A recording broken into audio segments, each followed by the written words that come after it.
Welcome back to 4-Wheel Finance. In this video, I'll be breaking down how much you need to make in order to afford a 2023 Nissan Z. Unlike most videos, I'll be including 4 different options and you can decide on which one suits you best depending on how into cars you are. Some people just want a reliable form of transportation and some are willing to sacrifice quite a lot. Stick around to the end of the video to find out which method suits you the best, and the last one will be my own personal rule that I've developed. Before I dive into the first rule, these videos take a lot of time and research to make, so please click the like and subscribe button and comment down below for what other videos you would like to see. Starting with the Dave Ramsey rule, you must have a 3 to 6 month emergency fund built up. The vehicle cannot be more than 50% of your annual gross income, and you must purchase the vehicle in cash.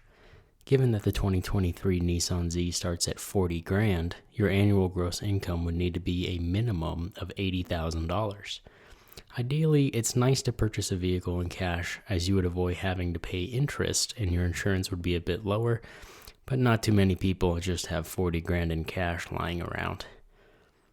The next rule is the 24-10 rule, which is a bit more attainable than the Dave Ramsey rule and is quite popular, so you may have heard of it before. This states that you must put at least 20% down on the vehicle, you cannot finance it for more than 4 years or 48 months, and the payment cannot be more than 10% of your monthly gross income.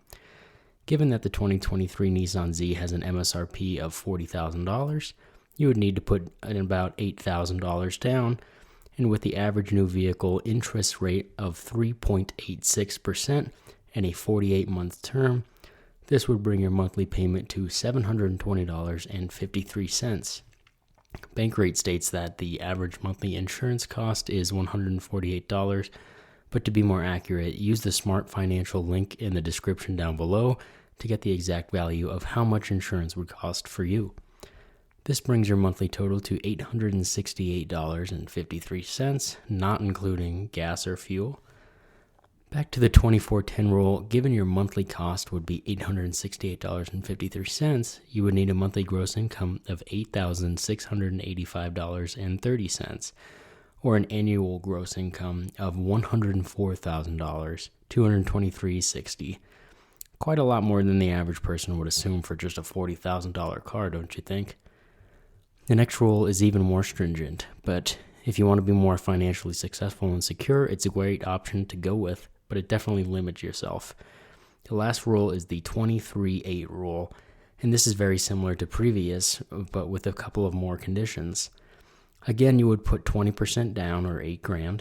You would finance it for more than 3 years or 36 months this time, and the monthly costs wouldn't be more than 8% of your gross monthly income. So it kind of just tightens up the strings a little bit compared to the last one. If it's a luxury brand such as an Audi, BMW, or Mercedes, you would have to pay it off in 1 year or less. Given that this is a Nissan, we'll just go ahead and stick with the 3-year or 36 months for this assumption.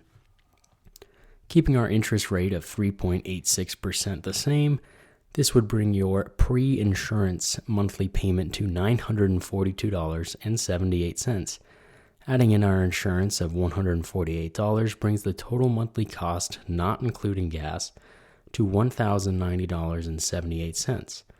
With this rule, this payment has to be no more than 8% of your monthly gross income, which would mean your monthly gross needs to be $13,634.75. Multiply that by 12 to get your annual gross income of a staggering $163,617. Comment down below if you would have guessed that this would have been quite a bit less. All of those rules are pretty difficult to achieve. You would assume that the average person wouldn't be able to follow these goals, which is why I've come up with my own rule. For my rule, you need to have at least 6 months of an emergency fund.